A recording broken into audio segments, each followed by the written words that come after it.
మనకి ఉన్న శ్రద్ధాశక్తులను బట్టి అది మహావృక్షంగా విస్తరిస్తూ ఉంటుంది. అది భగవంతునికి అర్పిస్తే సార్థకమవుతుంది.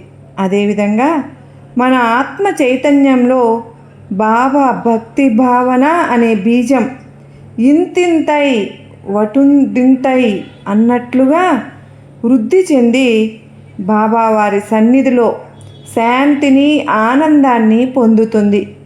సూక్ష్మమైన విత్తనం నుంచి మొలచిన బలమైన మొక్కకు అందమైన పుష్పం పుట్టినట్లే ప్రారంభంలో భక్తి అనేది బలహీనంగా ఉన్నా సరే సాయినాథుని యందు అనన్య ఆత్మార్పణ వలన పొందిన బలంతో మన ఆత్మ, శరీరము దృఢమైన దివ్యమైన కాంతులు ఎనుతాయి.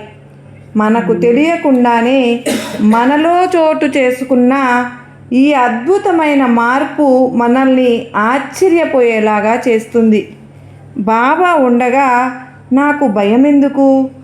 చీకటి ముసిరిందంటే, రాత్రి అయ్యిందంటే భయమయ్యదా నాకు ఒంటరిగా ఉండమంటే అంటుంది అమ్మ కళ్ళు మూసుకుని నిద్రపొమ్మని. కానీ చీకటి బూచిని తరిమేది ఎవరని వణుకుతూ పిలిచాను బాబా బాబా అని.